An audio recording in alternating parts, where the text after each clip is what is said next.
I just realized I was muted. Sorry about that. What's up, everybody? I'm Matthew Bruni here for Go 24/7. Um, like I was saying, Alabama, LSU. I'm still buzzing from that game. I figured y'all are too.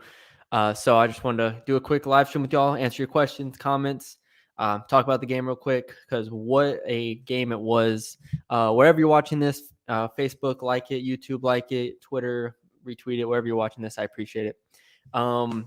Man, what a game. What a game.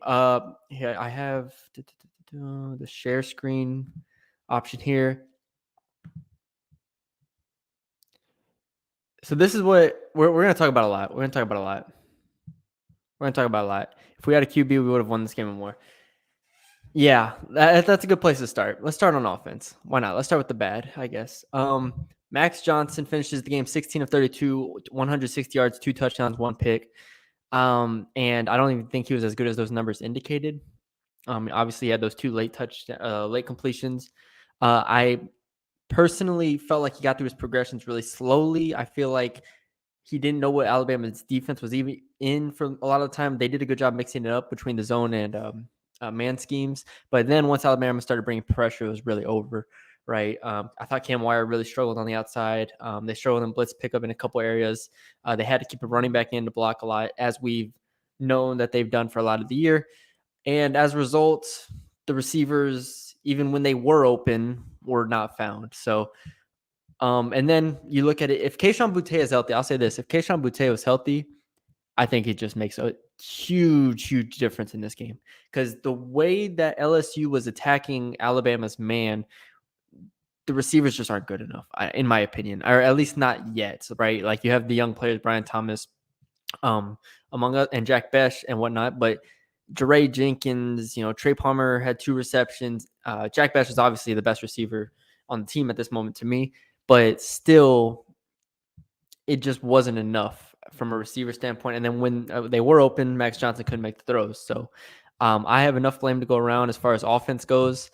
But if you look at it, the main thing that I'm most upset about with the offense is the turnovers. Those 2 turnovers in the first half were the difference in the game completely. Like if you take away the 2 turnovers, right? Not even saying that LSU scores off them, but if you take those 2 turnovers away and say LSU scores 3 points off them, and Bama, instead of getting 14 points off turnovers, they have to, obviously the second one was not off the turnover. It wasn't a short field or anything like that, but you get what I'm saying. You have a lot better chance, a lot more room for error down the stretch. Down the stretch, they didn't have any room for error, obviously, right? And it's a different game. And that's what really it came down to, those turnovers, because the defense, I could spend an hour talking about the defense and how damn good it was. Like, just the way they held Brian Robinson to 18 yards on 13 carries was just an elite performance. An elite performance from everybody. Neil Farrell, Jaquelin Roy, Micah Baskerville was in there, even though we thought he was going to be injured. Damone Clark, obviously, like he has just elevated his play to another level. I was floored. I was floored at how well the defense played. And I knew they were kind of like capable of it to a degree, but like we didn't even against Florida, right? They beat Florida, but they had 4 picks and Florida still moved the ball somewhat consistently, right? Kentucky moved the ball very consistently on them. So that's why I went in this game and I was like, there's no way they hold Alabama to like less than 42 points. I said that. They held them to 20. We haven't even talked about the secondary that was without everybody. Eli Ricks, Major Burns, Cordell Flott, Derek Stingley, obviously. Without those guys, and they still run out there with Cam Lewis and Radarius Jones and Dwight McLaughlin and play their asses off. I couldn't believe it. I was in awe. And those guys, were they perfect or were they Derek Stingley? No, but like they kept plays in front of them. They made tackles. They broke up passes when they had to. They didn't get called for penalties for the most part. Just a really solid game from the secondary, which I was just shocked by. I thought Jay Ward might have played his best game since the UCLA game. Like he was active. He was playing man as a corner. He was coming down making tackles, had that hit on Bryce Young. Just the defensive effort here. And it goes back to what Ed Orgeron was saying it goes back to what Ed Orgeron was saying over the week was, we self-scouted and we found some things that we think we can do better and we can implement. And for us, right, a lot of people on our board, me included, all the writers and whatnot, were like, where has this been 5 weeks ago? Where was this after like Central Michigan, McNeese, like any game really? Well, they finally did it. They finally started bringing blitzes. They finally started stunting. Finally started doing something other than cover one man on the outside. It's like it just was a completely different defense here. And you have to ask, like, if they do this to any degree early in the season, like, does it save his job or do they win another game or two? Like, instead, you're looking at this and being like, wow, this is an amazing result, but like, it doesn't really mean too much. You know what I mean? Like, it means something in the fact that, like, in the belief, I think this program, I think is still there, but in the big picture, they didn't win the game, and a lot of the coaches might not be back. A lot of the players, or some of the players, might not be back. So it's just tough. Sorry, I've been rambling. I said I was gonna answer y'all's question. Y'all type a lot. Appreciate it. Appreciate all of y'all. Let's keep going through. Let's see what else y'all got. Should have kicked the field goal. I agree, but it's not like I'm probably not where you are. I'm probably not like 80-20 or whatever. I'm like 55-45, something like that. Because to me, my first instinct was kick the field goal. I tweeted it actually. Kick the field goal. Don't even think about it. Take the 3 because I looked at it as there's no way they were converting from the 7-yard line. Like, if this was a comparable offense to defense situation, I thought they would obviously I'd go for it, but this was not. Max Johnson, even if a receiver did get open, I didn't believe he would make the throw, and a receiver obviously didn't really get open. Actually, no, that 4th and 7, he sailed him. He was late on the break and then sailed him in the end zone. So I mean, again, if you have a quarterback that I think you trust, I think it's a different situation. You go for it. I initially said kick the field goal, and I probably would have kicked the field goal. However, I'm not angry at them going for it. And some people might be angry at them going for it. I don't blame you, but I can see it to a degree. You have like, look at it this way. You have one chance to knock out the champ, right? That is your chance. In his mind, it's like, how long can we really get stopped? Like, can you really rely on your defense to get another 3 and out or get a strip sack, which they ended up doing, obviously? Like, can you really rely on that? This is your one chance to knock out the champs. And they just didn't execute it. Obviously, the game played out. They would have had a chance for a field goal to tie the game if he would have kicked the field goal and everything played out the same. But to me, it's close. It's close for me. But I do agree. He should have kicked it. No way Alabama can be 2 after a game like this. 100% agree. I mean, look at their wins, right? Ole Miss has kind of tapered off to a degree. I think Tennessee barely beat Kentucky today. They don't have anything crazy on their resume to this point. I think the question is then, who do you like move up? Like Oregon or Michigan State lost. Oregon was I actually don't know how they won. I don't remember what the final was of the game. So yeah, that's the tough part. I don't know what you do exactly about Alabama. Like how much you drop them. And Cincinnati didn't play well. Like who the hell played well? Do you just move Oklahoma up to 2? I don't know. Did he play lights out? I agree. I'm proud of the Tigers tonight. Yep. Even at worst, you can slay it out with the big boys. 100%. And the effort is something that I think a lot of people weren't really expecting, right? A lot of people, including myself, well, to a degree, it was like, what's the incentive for this program, for this team to go to Tuscaloosa and even if they have a good first quarter, sustain that? Like, not incentive, like obviously they want to win, but like the motivation factor for Alabama should have been like off the charts compared to LSU, right? You're playing for a playoff seed. You're playing you're playing at home. Like there's just a lot that goes into this game that I just didn't think LSU had a fighting chance. And they completely proved me wrong. 100% proved me wrong. If I would have bet the game, and I haven't bet a LSU game all year because I'm so bad at predicting the outcomes of the game. Again, tonight I'm bad at predicting the outcome. I had Alabama winning this game by like 40. and I was wrong. And that just goes to Ed Orgeron. It goes to Durante Jones. It goes to even Jake Peets, even though I don't think Jake Peets did a great job. I think he has a limited deck in his hand, but I think they're trying. I think they're all trying. And so, round of applause for them. I don't need to turn this into like a giant round of applause. Then we can answer your questions more so. How come that backups can outperform starters against better competition? I agree we needed a coaching change, but some of the blame goes on a few of the players for not putting in the work every day.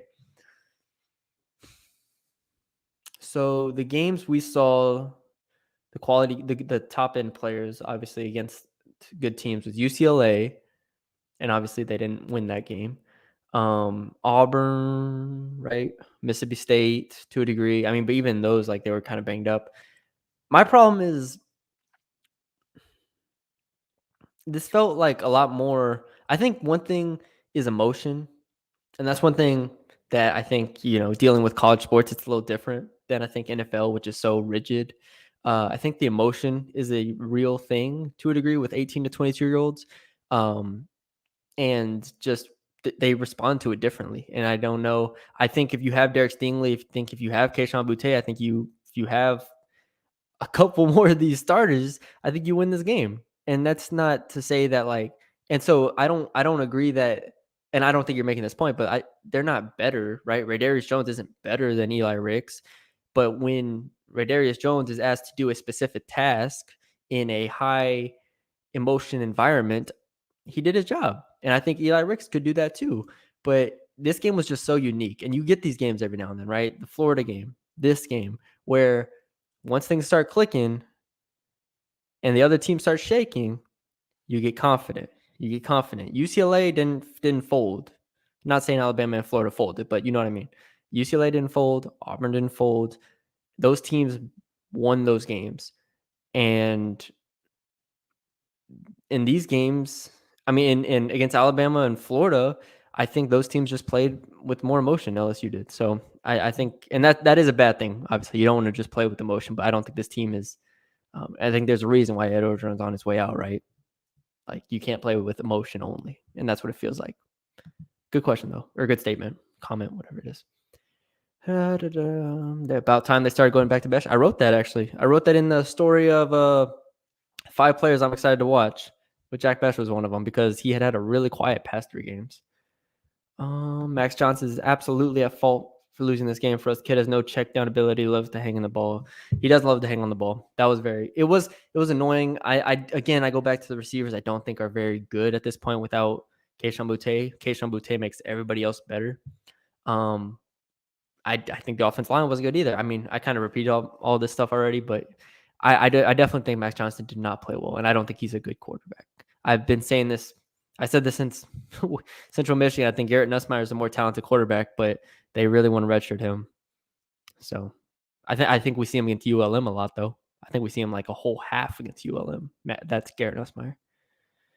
Johnson, yep. Johnson, yep. Johnson, yep. Man, we are. I mean, I understand it. It was very frustrating. Paula says would have gone for 3 on that last 4th and 9. Should have went to me, not 3. Yeah, like I talked about, I don't hate that at all. I can definitely see that. Max needs to transfer. At least there's hope for LSU with young players out there. Yeah.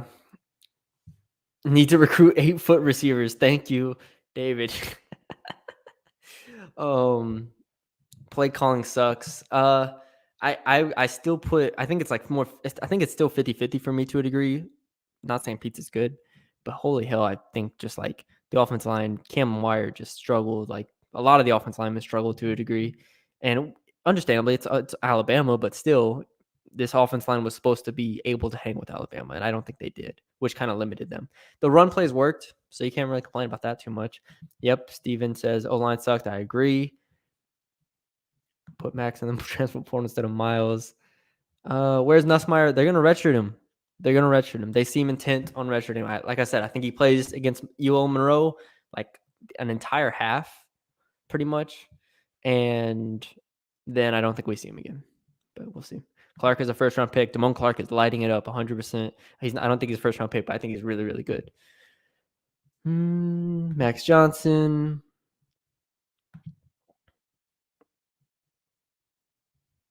Yeah. The face mask call was a bad no call to me. I thought that could have been easily called. I don't remember when that was, but there was a face mask at some point that I just remember being livid about. Let's see. Sorry if I missed any of y'all's comments or anything like that, but I appreciate y'all for joining me. I'm not going to keep this too much longer. Let's see if I missed anything. Yeah, a lot of these are about Max Johnson. I mean, I've kind of said my piece on it. If we had a better quarterback, we would have had that first down. Johnson can't read a defense, save his life. I agree. That's how I opened this opened this live stream. I think Max Johnson really struggled to kind of comprehend what Alabama was in. And not that it's ever easy to comprehend what Alabama's in, but you really have to be a step ahead, right? Especially with the pass rush that they have. So we saw Calzada for A&M play completely over his head. If Max Johnson played that Calzada level, I think they win this game, but he obviously didn't. So the Alabama team was very, very underwhelming to me. Yeah, Walt says hold him 6 total yards rushing. Yeah, I look at the 18 on 13 for Brian Robinson. Obviously, that takes away the sack numbers, which we're still there. So yeah, I think that's everybody. I think I got everybody. All right. I definitely didn't touch on every single thing. Brian says that they actually blitzed and it worked. 100. That's what I've been saying. It's what everybody's been saying. It's like, why are you just sitting in this 4-man front with a cover one with the safety and man on the outside when your corners are hurt and your defensive ends are hurt? Like, why not just try to manufacture some pressure? They haven't done that, and that's what killed them in every single game this year. So, yeah, I really think those 2 turnovers just cost them. That's what I really go back to. I think the two first half turnovers, because it felt like the first quarter, obviously, first quarter half was like, that was the punch. That's the haymaker. That's the one where you're like, all right, we can do this, right? Then you go and half down 14-7. And I know for us, right, you and me, everybody out there, we're like, all right, the dam's gonna break. Like that's what it felt like, right? But it didn't. But instead of outplaying them, they kind of just went back and forth with them. The defense did great, but then the offense couldn't do anything. So losing those 2 possessions just hurt more than I think we could have even imagined, which in the moment I knew it was bad. Let's see if I have anything else here real quick. 5 of 7 on third downs, man. Ty Davis Price in that offensive line, just in the run game specifically, excellent job. Very impressed with that. Anything else?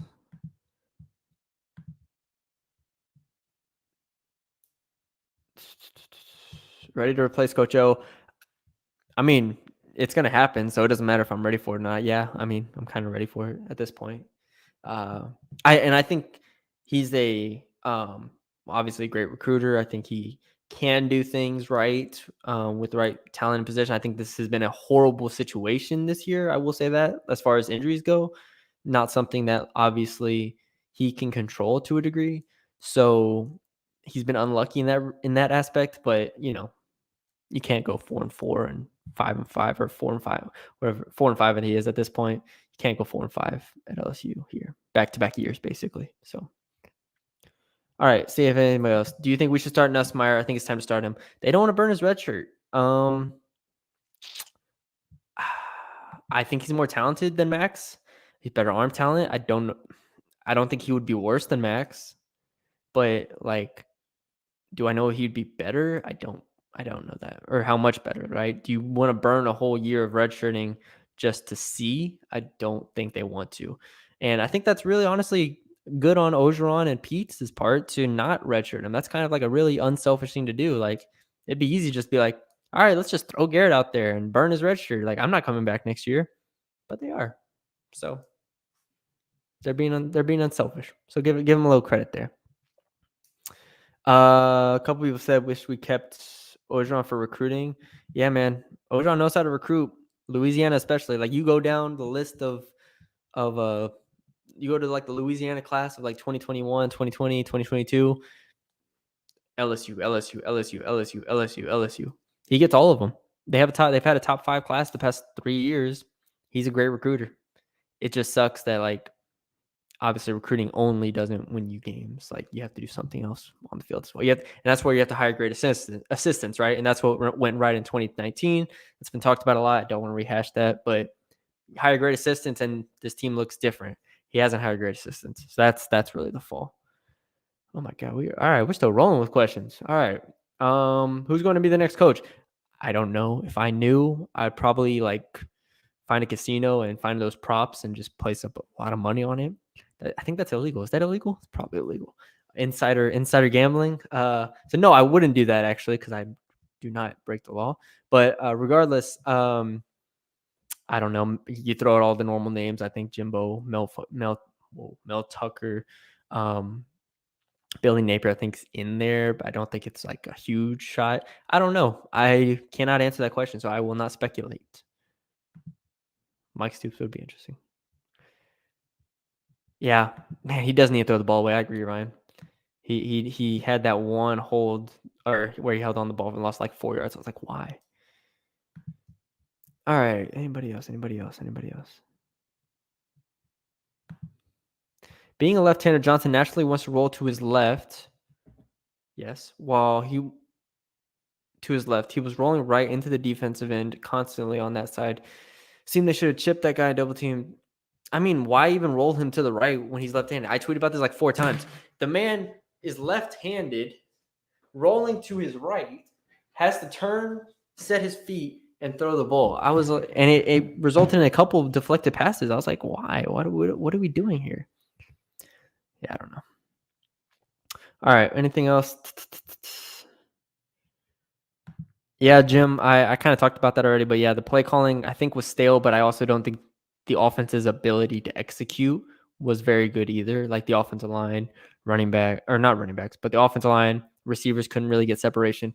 Max couldn't complete any passes. I think it looks different if this team has its like Keishon Butte out there. If they have Keishon Butte out there, I think it's a different look. Maybe a different result. Anybody else? All right. I think I'm going to end it there. Thank you all for joining me.